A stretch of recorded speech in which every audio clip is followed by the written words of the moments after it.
Hola Sagittarius, how are you? Happy August! It's MJ from Watch Love TV. Happy to be here with you. I am the founder of Ultra Love. You can check out all the info at ultralove.com. I offer these privately intuitive tarot, which doesn't necessarily look like tarot as far as I just interpret the messages with my intuition. And I tend to use at this point 3 different decks: classic Rider-Waite, but from a tribe member who gave me these amazing rainbow cards. The Osho Zen Tarot, beautiful deck for like additional divine guidance. And then sometimes for a final layer, I grab these Return of Spirit. They're also gifted by a crew member, a tribe member. So yeah, you can see more about Ultra Love, online courses, merchandise, some t-shirts and hoodies and stuff like that, and tote bags as well, and some online coaching services for people who want to drop in deeper and really endeavor that alchemical emotional healing work. And just, living your best life and being really real, about how you feel and what you think and being willing to transform. Anywho, let's get on with the reading. Sagittarius, my lovers, my fire sign lovers.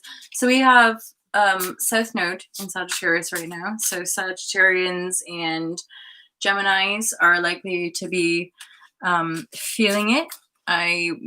We all have those signs typically somewhere in our natal chart. So we're all affected by all of the planets because we are all that we are all that is ultimately, which is how we, empower ourselves more and more to live that freedom piece.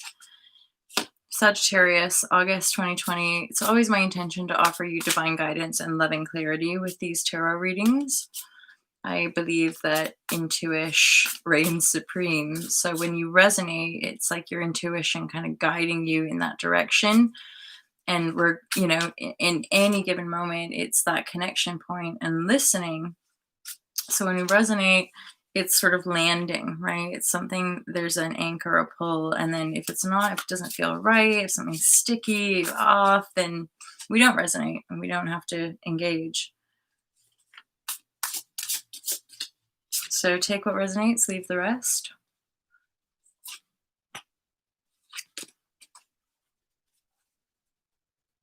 Sagittarius. So there's definitely this sort of like rising of power magician card coming for you through this month.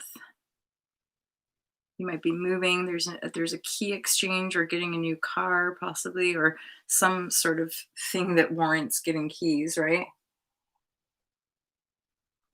A sale of house, getting a new property, right? Where you're exchanging keys.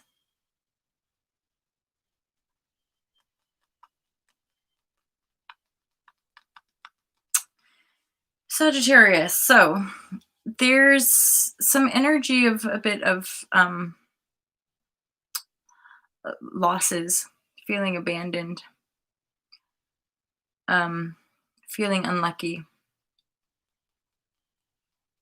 Page of Swords here in the reverse. This is all part of this energy stew as you navigate the month of August. As in, the exchange of keys might not necessarily be like the feeling of most uplifting situation. It could be an exchange of keys or something that I've experienced, or you have an eviction here, which is this abandonment energy, this core wound. The magician energy that comes in, that is sort of coming in the most powerful card right now in this reading.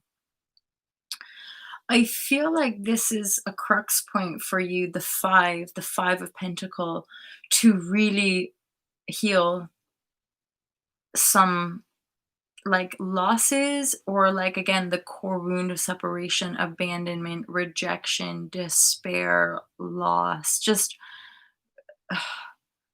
yeah, the people in this card are down and out, right? It's like this energy chasing you, and I feel like the magician is like it's rising time.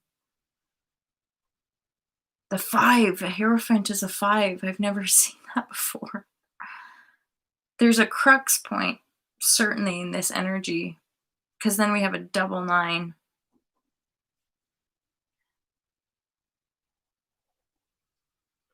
The 2 of Cups is over there, but the 2 of Cups is in the reverse. I'm still feeling like this is a positive union coming through. It just it might feel on the back burner as you endeavor to heal this wound that's coming up for you. It feels to me that it is like a core wound, and this is finally with the Hierophant there in the key, it's like this is finally what's coming up for release now for you, like the final purge, because the Magician is really shiny in my awareness in this reading right now. So it really is all about the Magician and you owning your conjuring of spells, which the situation feels like it's lining up the potential to heal. To me, this is like the outsider card in the Osho deck, which is representative of like core wounding. Often people call it like the inner child, like wounds from childhood, but they're also like core wounds in the collective as far as the core wound of separation, right? That why would we abandon ourselves? Why would we reject and abandon one another? Self, same thing, right? Recognize the other as you. So healing this wound, which is a 5. So 5 is often like the crux of change, right? We have to get to these points in our lives to endeavor to transform them, to truly rise ourselves from that energetic standpoint to become the Magician. So this is, and we have Lionsgate. We're in portals right now, or in a dynamic portal, like new beginning, old wounds, shape shifting, karmic completions. All of these aspects are really coming in so that we are more unified as a people, right? Which means as individuals, we're becoming more unified within the self, which is more and more of humanity claiming their magicianship in divine service, right? Hence why that I would say this 2 of Cups is here. This 2 of Cups is sort of rising up, I would say. It's not something being dumped. It's not something being let go of. It's something that's kind of bubbling up from the surface as you step into your magicianship, Sagittarius. So heavy duties, actually, I got to say. This is sort of a heavy energy simply because we have, I would say, some storms, some emotional healing during this month. But I would say you are definitely being supported. Yeah. Yeah. Beautiful cards. So this is the change card again. You're in the storm of it. Guidance. You're going to receive the guidance ultimately. You'll receive the guidance you need to get to that point of ripeness, which is a very abundant card both ways. It's like the abundance around you is ripe for the plucking. And I also interpret this card as like a ripening of self, as in like a maturation, a sense of greater spiritual wisdom, ultimately, as in you become ripe for the plucking in as far as what you're able to manifest and create for other. So there's a lot of depth in this reading, Sagittarius, and yet I want to say you'll come out on top because that Magician card was like the first card that really shone out. So it feels in essence like the most important um card as well to remind you, because you're, yeah. Oh, yeah. Yeah. Because things are coming to the surface. I think that this is, if this is resonating, there might be a few of you who this resonates with. If stuff starts to bubble to the surface, get ready, baby, because you're in for some big storms this month. Be fearless. There's the fearless card. Be fearless. There will be some deep emotional lifting here. Core wound transformation coming into magicianship. Love is unity, and love is what's manifesting for you. And yet, as we often share, that there's sometimes the most turbulence and most intensity before those divine manifestations actually manifest. So hala Sagittarius, it's gonna be intense. Reach out. Mega hot love, vibrashe, and I'll see you guys next month. Mega love. I'll speak to you guys soon. Peace out.